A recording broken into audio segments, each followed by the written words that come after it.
Welcome back mga kaibigan. Pag-uusapan natin dito, program at plano ng B-League para sa mga players nila na makapasok sa NBA. Wala na namang Pinoy na nakasama. At kay Soto, out sa next 3 windows ng Gilas? Saan ba ito tutungo at kailan ang alis nito?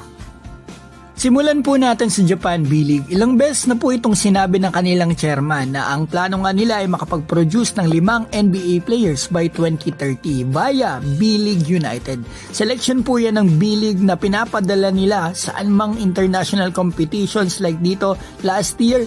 NBA Summer League na kalaban nila ilang beses, NBA G League at NBL Australia. So ngayong taon mga kaibigan, may update na sila. Second year na nila ito mga kaibigan sa program nila, naglabas na po agad sila ng lineup. Walang player pool, final 12 na agad at makikita po natin na lahat ng napili nila dito ay mga Hapon o may dugong Hapon. So last year at ngayon, walang nakasamang Pinoy o Asian import. Pero last year, may pool, mga kaibigan, nakasama si Kiefer at Edu pero hindi sila nakasama. Pero kinasal nun si Kiefer eh. So hindi ko sure kung availability ba talaga kaya walang Pinoy dito or ang priority lang talaga nila ay mga Japanese players to NBA. Ikaw kaibigan, anong opinion mo dyan? Ngayon, pag-usapan po natin si Kai Soto. Kahapon po ang second day niya sa papawis mode niya dito sa Rain or Shine. Limitado po yung mga videos na lumabas pero nalaman ko po, grabe pala, nagpaulan si Kai ng salpak dyan kahapon. So ang gusto ko pang malaman yung mga kaibigan, tuloy na tuloy po, tuloy ang pagpunta ni Kai dito sa US. Ang sabi po ng source sa akin mga kaibigan kung kailan ang alis nila Kai, eto, next month mga kaibigan.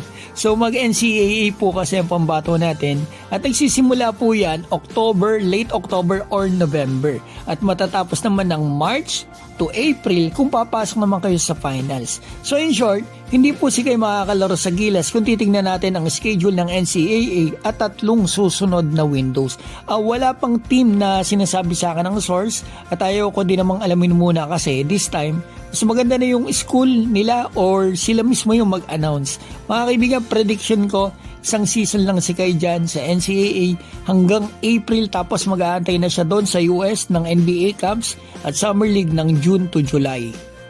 Para sa akin mga kaibigan, maganda yung naging desisyon ng kampo ni Kai at sana suportahan natin si Kai. Wala siyang masamang ginawa para i-bash niyo sa mga kaibigan.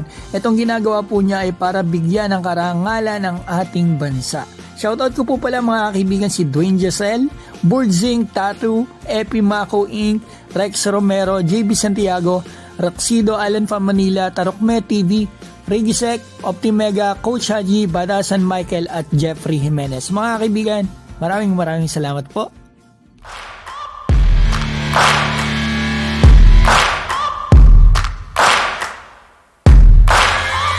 Searching for greatness in a sea of the dying and shameless, a sea of the aimless. I don't wanna be one of the nameless. I'ma wake up with the mindset that one day I'm gonna make it, and I don't think I'll be fine if I don't break my limitations.